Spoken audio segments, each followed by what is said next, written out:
Pedram. I'm Eric Lohr, Chair of the History Department, and it's such a pleasure to welcome Pam Nadell as this year's honoree for our David Brandenburg Lecture.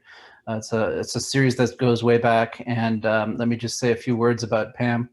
She is a professor who holds the Patrick Clendenin Chair in Women's and Gender History at American University, where she directs the Jewish Studies program and received the university's highest award, the Scholar Teacher of the Year. Her books include Women Who Would Be Rabbis, A History of Women's Ordination, 1889 to 1985. She is past president of the Association for Jewish Studies and the recipient of the American Jewish Historical Society's Lee Max Friedman Award for Distinguished Service. It's not your weight beyond her. They're not hiring me. All right, can we mute? There is a way. Please? Yeah. There are a few people who are not muted. If we could get them muted, that would be great. She received the American Jewish Historical Society's Lee Max Friedman Award for Distinguished Service, and she has consulted for museums, including the National Museum of American Jewish History and the Library of Congress, and she is a fellow of the American Academy for Jewish Research. Her most recent book, America's Jewish Women, A History from Colonial Times to Today, published by Norton, won the 2019 National Jewish Book Awards Jewish Book of the Year. And her talk today will be entitled Becoming an All-of-a-Kind Jewish Historian. But right before we start, I wonder if I could turn to our Senior Distinguished Professor, Alan Kraut, to say a quick word about David Brandenburg and the history of this series. Yes, thank you, Eric. David Brandenburg was a longtime member of the Department of History, a historian of early French history, and someone who was a much beloved chair of the history department for many, many years. In fact, he was chair of the history department, though on leave the year that I was hired back in 1974. David was someone who was beloved as a teacher and whose influence at American University went far beyond the history department. In many ways, he was a genuine academic statesman who had the respect of administrators and colleagues all over the university, as well as in the greater Washington area. When David passed, we planted a tree in his honor and out on the quad. Unfortunately, over the course of time and replanting, the tree got lost and was recovered, and then in the true spirit of American University, lost again. And so finally we decided there must be a better way to honor our beloved colleague, and this lecture series is the way that we have chosen to do that, and it is entirely appropriate that Pam be giving the David Brandenburg Lecture. So Pam, go ahead. So thank you so much. It's amazing to see so many people here, and I especially am so honored that my colleague Jonathan Sarna is joining us from Brandeis, and so many of my former students I see as well. I'm really truly honored, and I know this is a major honor from the department. I'm going to do something a little bit unusual for this talk. I'm actually going to give what I sort of see as my intellectual autobiography. So I'm going to start. In the mid-1950s, thanks to the GI Bill, my parents, with 2 children under the age of 3, escaped a 1-bedroom apartment for a cookie-cutter home on a brand new suburban street. It was one of tens of thousands of such homes being built to satisfy pent-up demand in post-war America. Out front lay a postage stamp of a lawn, out back a clothesline, so that my mother would not have to climb to the roof to dry the laundry. And down the street, a brand new school would open by the time I was ready for kindergarten. There, my life as a reader began. Fun with Dick and Jane, some on here may remember that title, my generation's Basil reader, unlocked the keys to the kingdom of reading. I began devouring books. In my house, we rarely bought them, but 10 minutes away across a highway was a library. I remember it as old, but I have no idea if it was in the same building that opened there in 1877. What I most remember is its children's reading room, with its shelves filled with biographies. Was I reading Random House's landmark books on history for young readers, or the Bobbs Merrill Orange children's biographies, or both? What strikes me now is that I only remember reading about famous women: Clara Barton, Amelia Earhart, Betsy Ross. In fact, I was so sure that I only read female biographies that, looking back for this reflection, I went searching for the famous women's juvenile series. But if it existed, I can't find it. Nevertheless, from the age of 7 or 8, I was already reading women's history. Public school number 19 was new, its curriculum was not. The notion of teaching social studies, that mishmash of history, geography, economics, government, sociology, and anthropology, all rolled into one, dates to the early 20th century. Yet oddly, this township had retained the old-fashioned division of history and geography as independent subjects. History came before lunch, and I loved history, its stories, its characters, its other times and places. Geography came after lunch, and I found its topographical maps and inventories of nations' natural resources insufferable. Every day, rain or shine, we walked home for lunch. If there were any working mothers in that spanking new suburban subdivision, then their mothers must have come in to feed the kids. An hour later, I was back at school. PS number 19 had a tiny library. By 5th grade, as one of the big kids, I was invited to rush back from lunch to reshelve books. As thanks, I got this amazing privilege. I did not have to wait until my class's weekly turn in the library to take out a book. I could take out and return books whenever I wanted. Even better, playing Lady Librarian, I had to finish putting away the waiting stack of books before heading back to class. Invariably, I would run late and miss some of that day's boring geography lesson. In that library, I discovered another corner of the historical past, Sidney Taylor's all-of-a-kind family, whose title I have borrowed for this talk. In 1951, Taylor invented the memorable Brenners: Papa, Mama, 5 sisters, and a baby brother. A Jewish family on the Lower East Side in turn of the century New York. In the years ahead, the children would grow up in more all-of-a-kind family and the rest of the series. When the entire series was republished in 2014, I quipped, I became a Jewish historian because of these books. The 5 pinafore-clad sisters loved books. In fact, their story opens with a calamity. Sarah has lost a library book, but a kindly librarian saves the day. That's why I thought for many years I'd be a librarian. In another chapter, a peddler dumps a treasure trove of books at their father's junk shop, and the excited girls get to take some of them home. The novel also drew me in for its depictions of the family's Jewish lives, shopping for the Sabbath, the Passover Seder where 4 of the girls lay in bed with scarlet fever. Most of all-of-a-kind family wove the enchantments of reading about another place and time, just like those female biographies in my history lessons. Taylor's words and Helen John's illustrations set the scene of a world so very different from the one I knew. A calendar in the parlor announced that it was 1912. Tenements lined the city streets. The Yiddish-speaking grocer wore a yarmulke, a skull cap, and a long white beard. I wanted to know more about living up 3 flights of dimly lit stairs and women sitting in the back of the synagogue behind a curtain. I wanted to understand the Jews who lived in that world and then find out what happened to them. Meanwhile, in my afternoon Hebrew school, I was reading another series of history books, Deborah Pessin's The Jewish People. To this day, I still recall her depiction of the 1st century sage Hillel, who, because he couldn't afford the tuition, lay on a Jerusalem rooftop, ear pressed to the grate of the schoolhouse below to hear the lesson.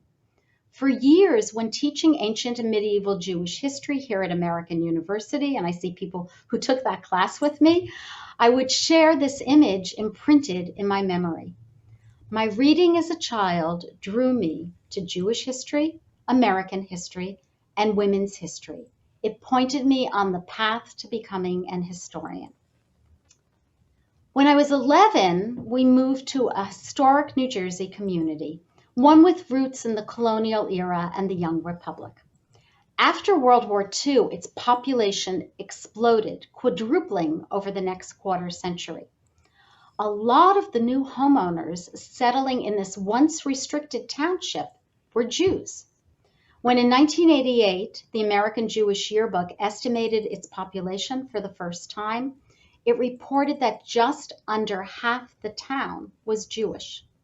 Livingston, New Jersey had become an American variant of the East European shtetl.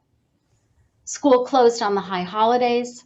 The synagogue and its Hebrew school sat on the corner opposite my junior high.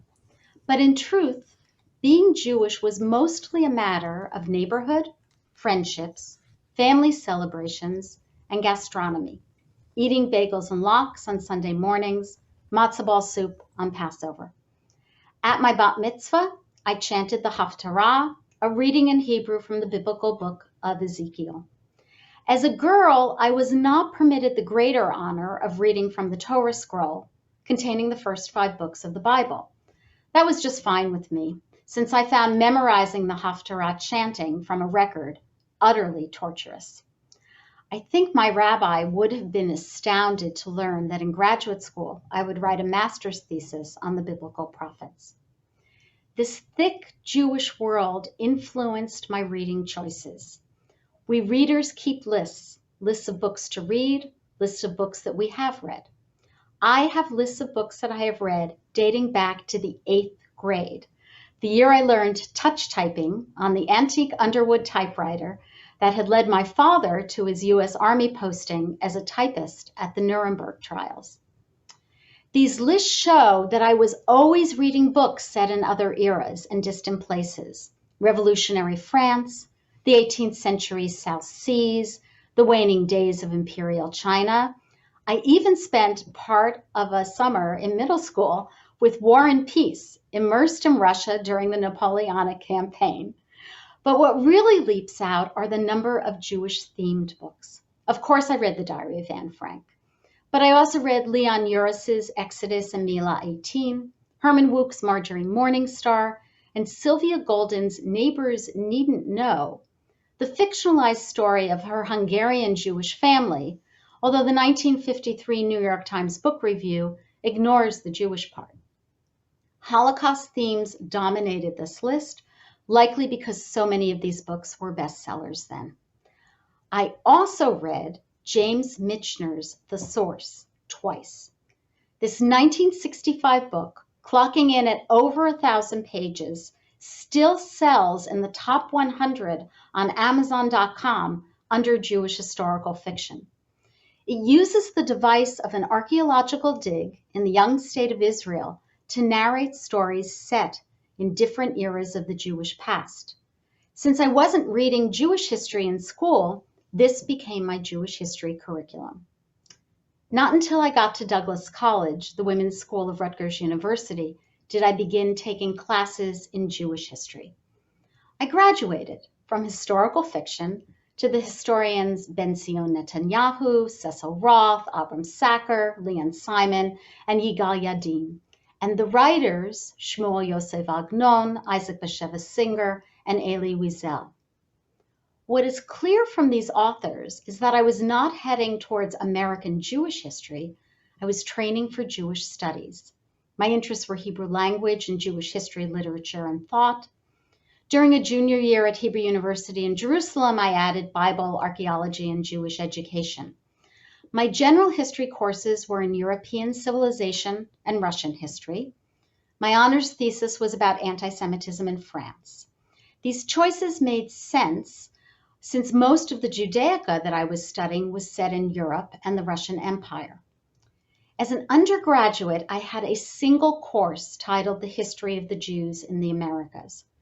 What I remember most was learning from the visiting professor Anita Novinsky about her discovery in contemporary Brazil and Portugal of the descendants of the Jews forcibly converted to Christianity in the 14th and 15th centuries, who were still secretly keeping Jewish traditions alive, although they no longer knew their meaning.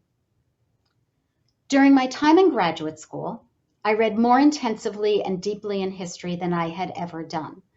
What became clear to me then, if not before, was that most of what I was assigned was written by men about men. So I began seeking out the Jewish women who had made it into history. In my very first term, I wrote a paper about Mary Antin's immigrant memoir, The Promised Land. Later, thanks to Jonathan Sarna, I would write the introduction to the reprint of her first book, From Plots to Boston. In a class on Zionism, I decided that I would read the autobiography of Vera Weitzman, who was married to Chaim Weitzman, the first president of the State of Israel.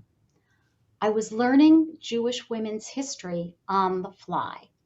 Now I know, thanks to Kathy Pice's essay in Making Women's Histories Beyond National Perspectives, which Kate Hallman and I co-edited, that this is what those of us who became scholars of women's history back then did.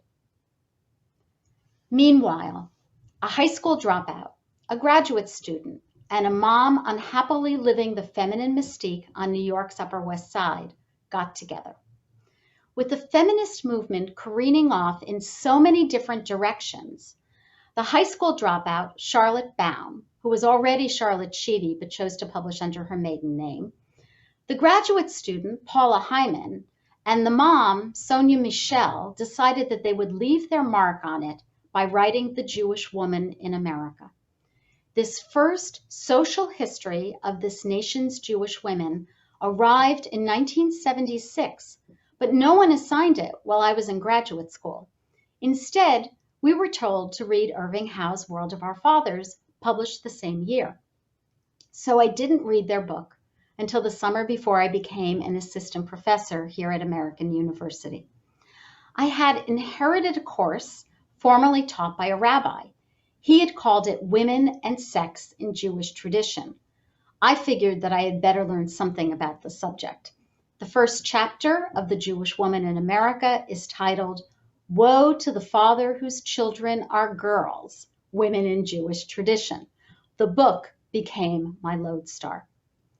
When in 1982, during my first year at AU, I got a book contract to write about the rabbis of the religious stream of conservative Judaism, I remarked, I'll write this book, get tenure, and then write what I want to write. I had intuited that the time was not yet ripe to pursue the subject that sat at the crossroads of my reading since childhood. As late as 1994, the deeply influential scholar Paula Hyman was writing that graduate students in Judaic studies have gotten the message. If you want to succeed in this field, do not write your dissertation on a woman's topic. Wait until you have tenure. Promoted to associate professor in 1988, I set about doing just that. A decade and 2 children later, Women Who Would Be Rabbis, which was the occasion of my first Brandenburg Lecture, followed. Edited books on American Jewish history and women in American Judaism, public history work designing the core exhibition at the National Museum of American Jewish History, and professional highlights, among them chairing this department and leading the Association for Jewish Studies, and more, paved the way to my recent book, America's Jewish Women. I opened this award-winning history that sweeps from colonial times to today with personal reflections, much like this Brandenburg Lecture. In the introduction, I talk about women in family photos. My great-grandmother, old-fashioned even for the first decade of the 20th century, in a wig that signaled that she was an observant, married Jewish woman. Her daughter, my grandmother, aged 14, stylish in her era's lingerie dress. My mother in a park on a warm spring day, wearing a black pencil skirt and a white blouse. As the clothing across these generations had changed, so had the fabric of these women's lives. My great-grandmother was one of the more than 2 million Jewish immigrants who came to America in the decades around the turn of the 20th century. My grandmother raised children in the Great Depression. My mother worked as a secretary, stopped to raise a family, and later became a realtor. I, the first in my family to graduate college, rode the coattails of a revolution, raising expectations for what America's women could do and achieve. These photos propelled me to ask questions about what was different about the lives of these women and those who had gone before them. I wanted to know what had changed in their homes, what about the kinds of work that they did, the kinds of work that they were prohibited from doing. What could I learn about their politics? I even wanted to know about the games that they played. I really wanted to know, when did Mahjong become a Jewish woman's game?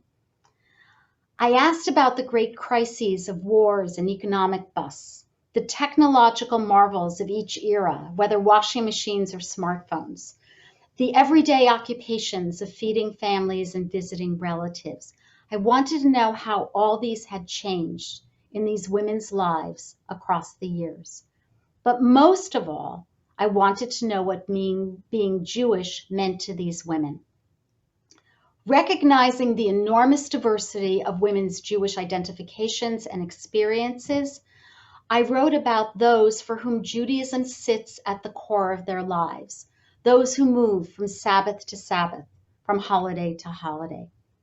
I wrote about others for whom Jewishness, not necessarily religiosity, was a powerful element of their life's histories.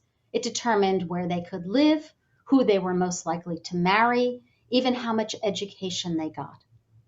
And I also wrote about those for whom being Jewish was so utterly inconsequential that they could find themselves feted at a dinner whose host started spouting anti-Semitic canards. A line in an artist's 20th century sampler summarizes my thought on the thorny question of Jewish identity. It reads, "If you think you can be a little bit Jewish, you think you can be a little bit pregnant." I worked for a very long time on this book, and I am immensely grateful to the support that I received from American University and my colleagues and my students, and to the many scholars on whose shoulders I stand for their pioneering work in women's history and Jewish history. In the end, I argued that across the centuries and down until today, America's Jewish women are a part of American women and yet stand apart from them. Although clocking in at just over 250 pages of text, I should tell you that the original manuscript was twice as long and I cut half out.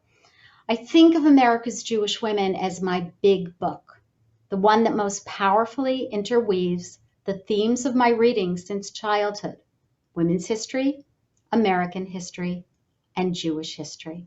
So thank you so much for the honor of giving this year's Brandenburg Lecture.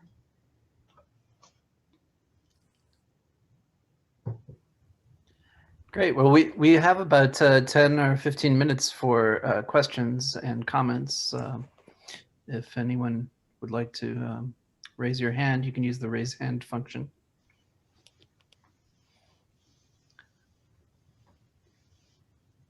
Well, while we're waiting, I have a question for you, Pam. I just wonder, this was such an autobiographical talk. It seems like it was an autobiographical exercise to some degree. And I wonder if you have like a particular moment when you encountered the difference between what is my story versus what is the universal story in America that you'd like to share. So first of all, thanks. It's a great question. And I think, you know, we are all of the generation that understands that our own life experiences inspire the scholarship that we do. But I was very careful in this book to get at the enormous diversity of the American Jewish experience, and obviously, especially of American Jewish women's experiences. And so there is no one story. It's and that is the story of America's Jews internally. The range of diversity in terms of observance and practice and political expressions and class, and now as we're paying a lot more attention to today to race, there's really just an astounding spectrum and range. And so I was trying to capture that in this book. So there are people obviously that I identified with much more than others, but there are many that I found inspirational along the way. I should say that I really worked on this book for about a quarter of a century. The day that I sent off the manuscript in 2018, my daughter, who was already in medical school, posted a photo on Instagram taken when she was 4, and it was of the two of us, and she said, "My mom finally finished the book." And she was right. I'd been thinking about this, and I'd had multiple sabbaticals at AU. AU was really generous. I had multiple sabbaticals where I planned to write part of this book, but it really took several decades for me to be able to see my way to it. And it also took really 20 years of scholarship, both in women's history and in Jewish women's history. The Jewish women's history scholarship doesn't even begin to emerge until the 90s. So when I gathered a bunch of that in an edited volume in the early 2000s, that was like the path-breaking volume where you could begin to see it. So I needed that scholarship because I had lots of questions, and I couldn't answer all the questions on my own from the primary sources. Rebecca has a question. Yeah. So nice to see you, Rebecca. It's so nice to see everyone. I'm so bad with Zoom because we use Teams at work, but I'm sitting here with your book. I absolutely love it. I cite it a ton in my dissertation, but I did not know that it was originally twice the length. Could you tell us about some of the material that got cut? Because I bet it was amazing. So what happened was we all have high expectations for our writing. We really want people to read it. And I was fortunate to have conversations with a number of people in the publishing world who basically told me that if I wanted to reach beyond academia, I needed to do some serious revision. And essentially what I cut were the examples. So I don't know if we teach our students this or it's just what I remember, but every time you want to make a point, you want 3 pieces of evidence. And I decided that I didn't need 3 pieces of evidence. I could use the best story, and I would have the other pieces of evidence sitting back there in the cuts. And that's what I ended up cutting. There really wasn't anything kind of structural that was rearranged or anything. I mean, it's 5 chapters, it's chronological, but I was really determined that I wanted to be able to reach beyond academia and I have with this book. I mean, that's quite clear. It's done very well, and and it resonates with those of us who are not our colleagues. So, Michael, I see you got a question. Michael? Yes, thank you, Pam. I really like so much how you put your autobiography into also the beginning of the book and this lecture, and show in a way that it matters who the author is, I guess, of every book. And I wonder if you could say maybe how this book looks, what from your perspective makes this book different from anyone else who would have written it. I know you gave already examples from the books you read, but if somebody else would have written a history of American Jewish women, maybe you can give just a little glimpse into that. What is it that you made it? But made it your book in that way. So I think there are a couple of things, and there was a reason that I mentioned working on the museum, the National Museum of American Jewish History. I think everything that I've done ended up informing my scholarship. So as Jonathan Sarna well remembers, I mean, the first floor in that museum goes all the way up to 1881. And as a result, my first chapter goes almost all the way to 1881. It struck me that you could tell that part of the American Jewish experience in a fairly concise space. And then what also is very different from anybody else that I've seen is I actually wrote 2 chapters that I called Parallel Lives. So there's been a lot written about the East European immigrant experience, but there hadn't been so much written about the Jewish women who had come in the middle decades of the 19th century, who had started out as immigrants, but by the time the East European immigrants have come, have really moved into a very different social and economic class. And I saw them, and I covered them in the same time period. So that's why I think their lives are parallel. They do intersect because the bountiful ladies of these Central European Jewish women are trying to help the East European Jewish women. So there are points where they intersect, but that's very different than I've seen anybody else do. I think what's also really kind of different is, when you get to that last chapter, which is 1945 to the present, that's always the hardest chapter to write, because all of a sudden you're writing about things that people have lived through. And that's a very difficult thing to do. And there probably is where more of the autobiographical comes in. And it's so much so that I actually remember my editor, who was phenomenal. I've never had editing like this. She wrote on every single page of the first draft and every 5th page of the second draft. And my editor, she said, "You've left some things out. You have to go back and add these." And so I ended up doing that.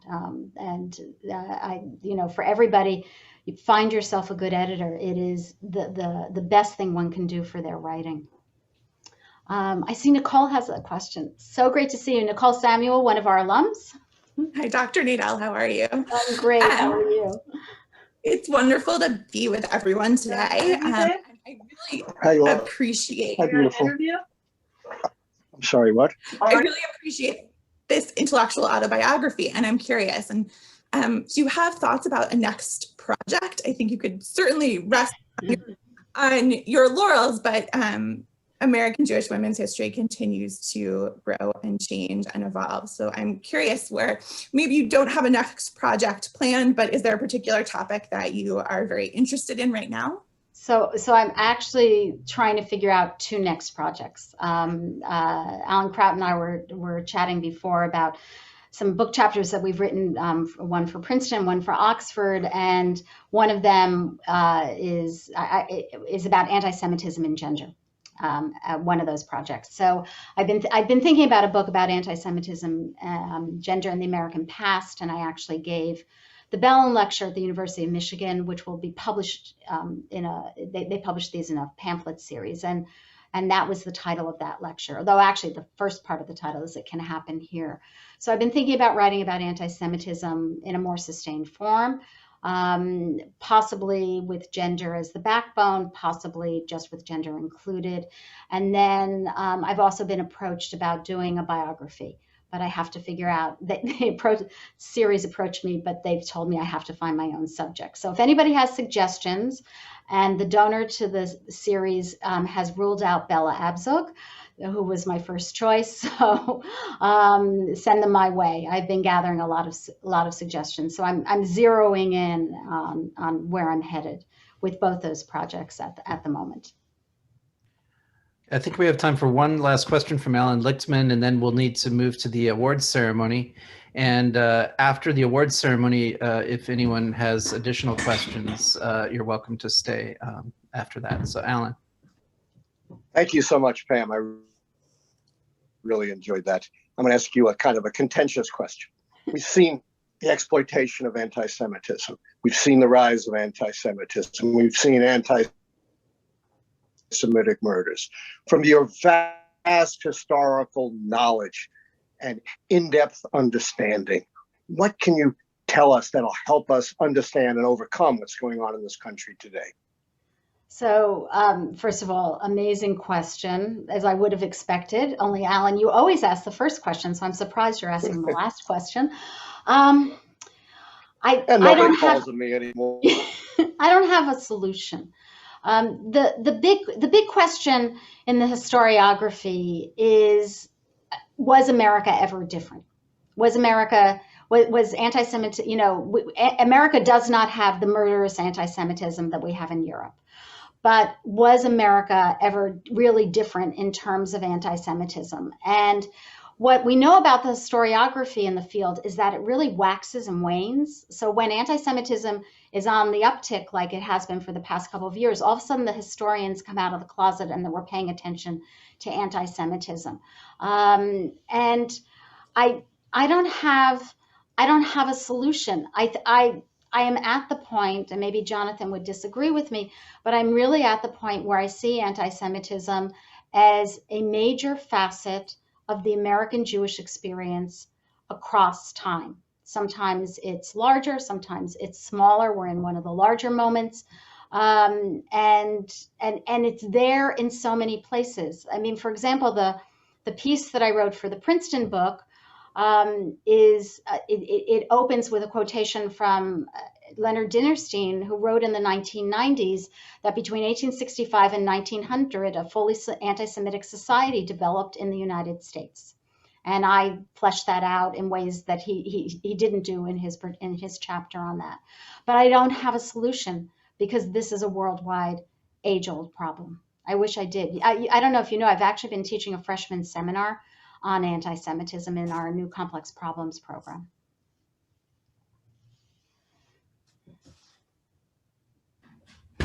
Well, thank you so much, Pam. And yes, I want to stress again that Pam has graciously offered to stay on after the award ceremony to chat with our attendees. The award ceremony itself will not take very long. I mean, usually when we are in person, we have our award winners come and pick up their certificates. Obviously, this is not possible in this particular environment. But what we will do is we will read out the names of the awardees, and we will do it starting with the graduate students and then move on to the undergraduate students. Maybe what we can do is after we've named all of the graduate awardees, we can stop for a moment. Everyone can open up their mics and give the awardees their deserved round of applause. And then we will do the same thing with the undergraduates. I believe our Director of Graduate Studies, Gautam Rao, is not with us. I think he had his COVID vaccine the other day and he's been sort of knocked off his feet, I think. I mean, I can do it. If you like, Eric, you can do the graduate and leave one space for, or MJ could do it even. We could have MJ do it. MJ does not want to do it. Okay. So Eric, do you want to do it? Sure, why not? Okay. So the Outstanding Teaching Assistant Prize goes to, drumroll, Laura Alkataeva. The Roger Brown Dissertation Completion Fellowship to Nathan Moore. The Patrick Clendenin Dissertation Fellowship. We have 3 winners, Julie Hawks, Rebecca Brenner-Graham, and Catherine Kitterman. The Valerie French and Robert Beisner History Education Fund to Yvonne Grech. The Dr. Dorothy and Victor Gondos Jr. Research Support Award to Curtis Harris and Amy Langford. The Robert Griffith Education Fund for Public History to Marin Orchard, and the Janet Oppenheim History Prize to Yvonne Grech and Nathan Moore. And that concludes the list of graduate winners. Yay. Congratulations to all of you for your Congrats. wonderful sustained work. Yay. Keep at it. Keep those dissertations flowing. Huzzah. Huzzah.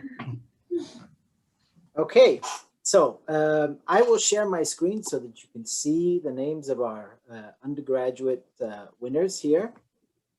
Let's see here. Okay, so the winner of our History Single Semester Capstone Prize, the winners are Dana Stevenson and Alexander Rabinowitz. The winner of our year-long seminar prize, the Janet Oppenheim Prize, is Catherine Karekis. The Gondos Beer Scholarship for Outstanding Undergraduate Student in the department goes to Yale Isaacs and to Jonah Kaufman Cohen this year. And our Anna Kasten Nelson Award winners for excellence in history. I'm very happy to say it's a very, very lengthy list. Those winners are Austin Bartola, Celeste Bobrow, Abigail Bowers, Madeline Bruno, Aidan Connor, Abigail Corona, Julia Cronin, Gabrielle Delaripa, Ethan Friedland, Hannah Hayes, Yale Isaacs, Jonah Kaufman-Cohen, Isma Khan, Cameron Libes, Miles Maxon, Connor Mitchell, Jada Newell, Emma Price, and Melissa Strauss. Please, everyone, congratulate them for their achievement.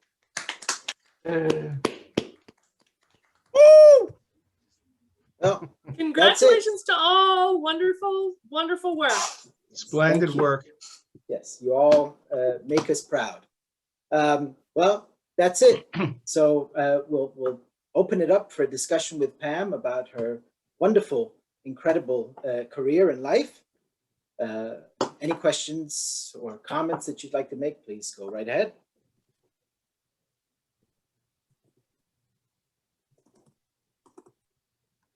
I see Stephen Greenstein with his hand up. Hi, Stephen. Hello, Dr. Nadell. It's nice to you. I guess So nice to see you.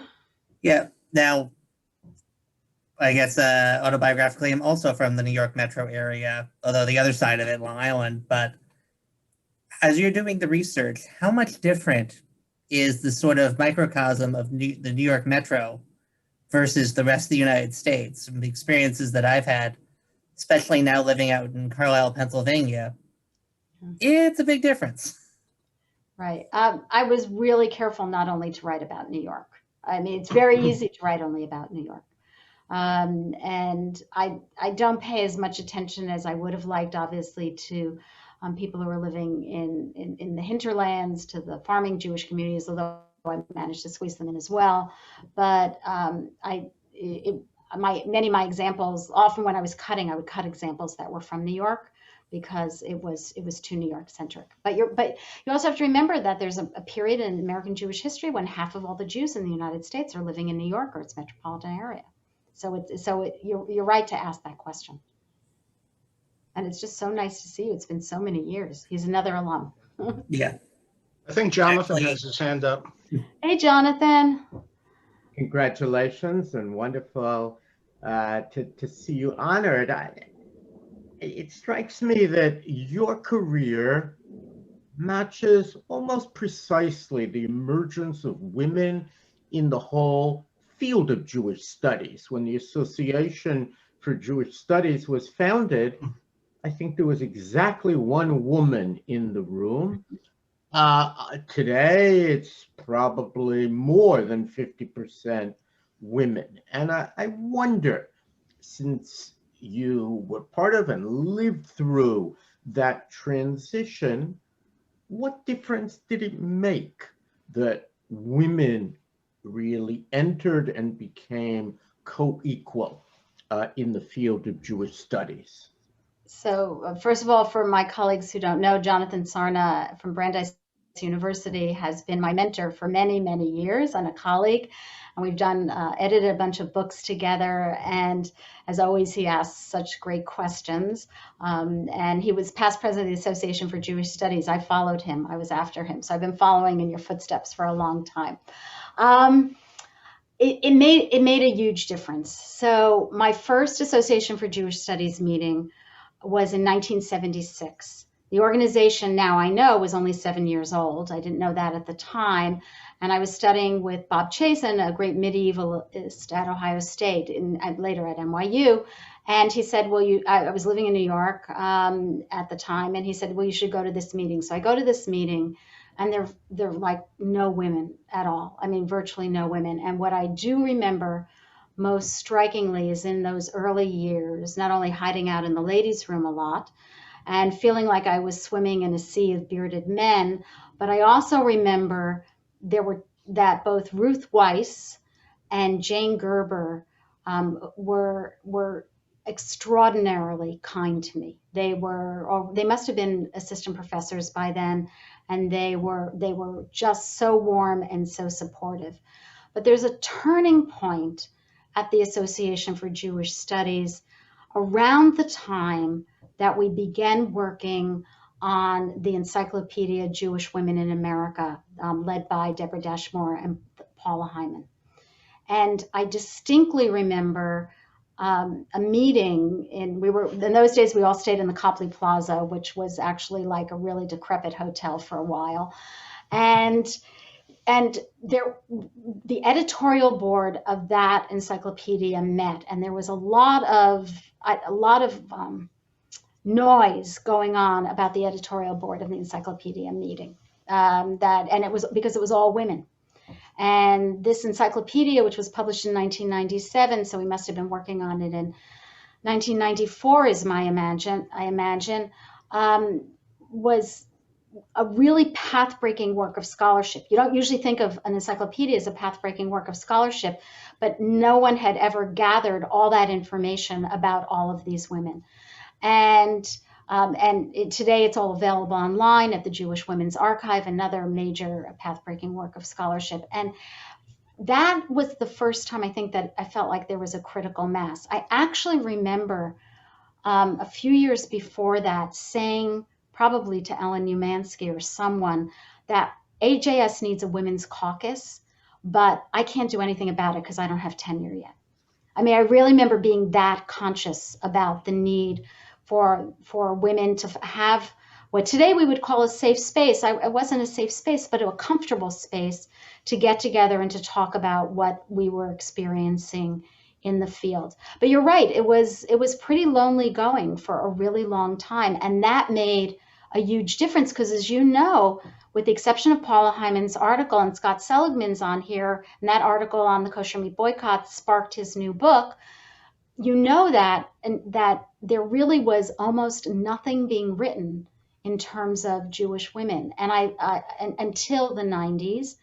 And I even at one point, more recently, for something I was writing, went back through the volumes of the journal American Jewish History in its various incarnations since 1893, and I pulled out every time like a woman appeared, and there's nothing substantive until we get to Paula Hyman's article. So it really was, we needed women to come into the field to raise the questions that I asked in this book.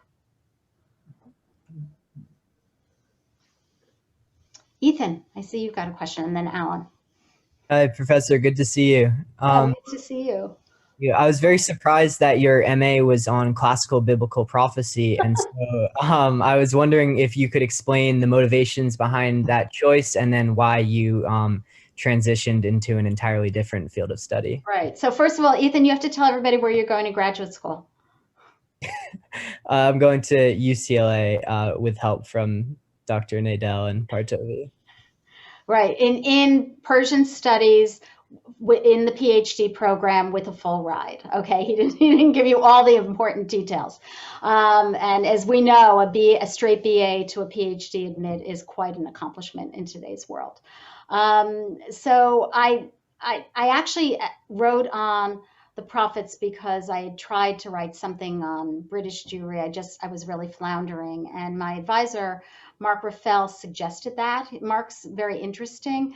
Actually, both of the people I studied with in graduate school were both rabbis and had PhDs, which was why I didn't think at one point I could even dare to get a PhD, because I wasn't going to go to rabbinical school. Even it scarcely become possible when I was in graduate school. And so he suggested that I work on the classical prophets, and it was really an interesting project to do. And it gave me, I think, a lot of the grounding that I needed in text that I didn't have before. I mean, I still don't have rabbinics under my belt, but it certainly gave me a deeper grounding in Bible. But I never intended to go on in that direction. Mark was really an American Jewish historian, and he pushed me to go into American Jewish history. Oh, and Alan had a question. Yeah, I'd like to come back to Alan Lichtman's question, excuse me, about anti-Semitism. You know, people refer to the Tree of Life massacre, where 11 Jews lost their lives, as the bloodiest day in American Jewish history. And it was. And when I heard that expression, I thought of something that Leonard Dinnerstein wrote, and Leonard was a very dear friend of mine, and I thought it was very wise, and that is that anti-Semitism in the United States was very different than anti-Semitism described elsewhere. It was an exclusionist anti-Semitism. It wasn't a murderous anti-Semitism in the same way that it was in the pogroms in Nazi Germany or in older chapters of European history. It was go away, keep out, you're not welcome here. And that was overcome, but it was not the same anti-Semitism that Jews had experienced elsewhere. And so compared to what they had experienced before, while it had its own pitfalls and obstacles, it was anything but the same kind of problem. You did not live in the constant fear, or most people, I feel, didn't live in the constant fear that I think Asian Americans are living in today. I think it was much more just the sense that you had to found your own institutions, you had to go your own way, that doors would not be opened for you, but not that someone was going to shoot you down or beat the hell out of you in the streets, though that sometimes happened, not nearly as often as it has to other groups. And certainly when you compare the American Jewish experience with the African American experience or the Asian American experience, it pales in terms of the violence. Right. I certainly agree with you. The question is it's different in terms of the violence and the extremes, but this is really the conversation that a lot of us in the field are having now about is it simply social discrimination? Is it some kind of some bars that just needed to be let down?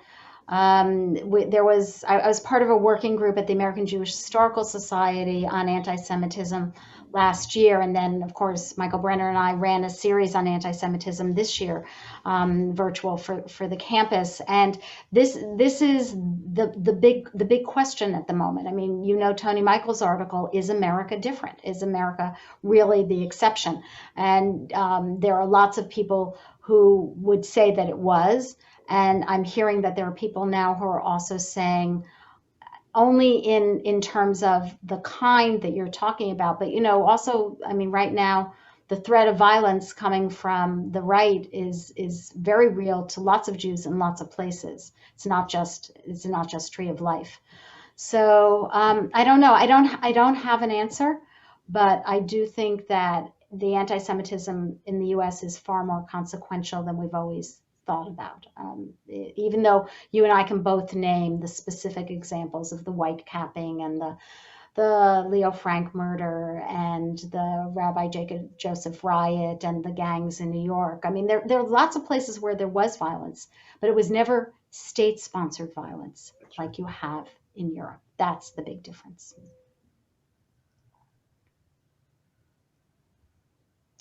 Joanne, hi, it's nice to see you.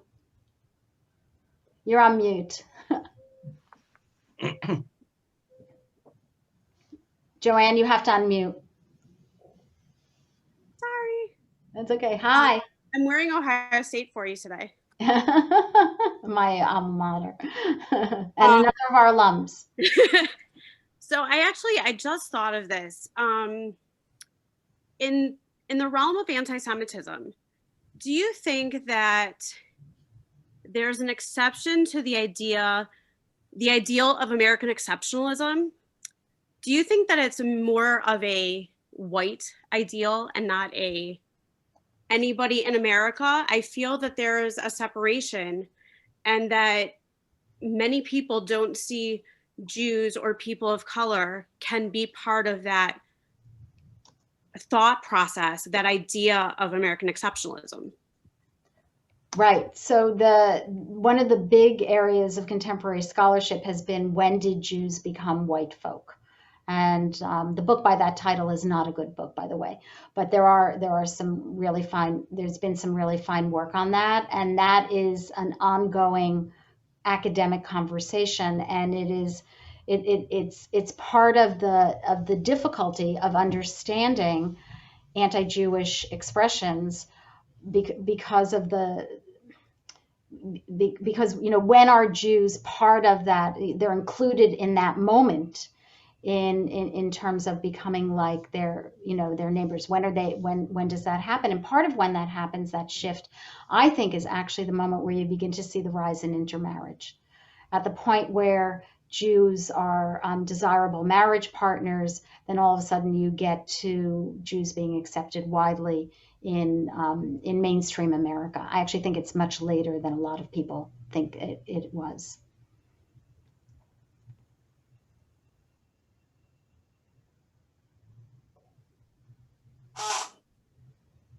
Well, if there aren't any further questions, thank you all for coming to celebrate Pam and our wonderful students.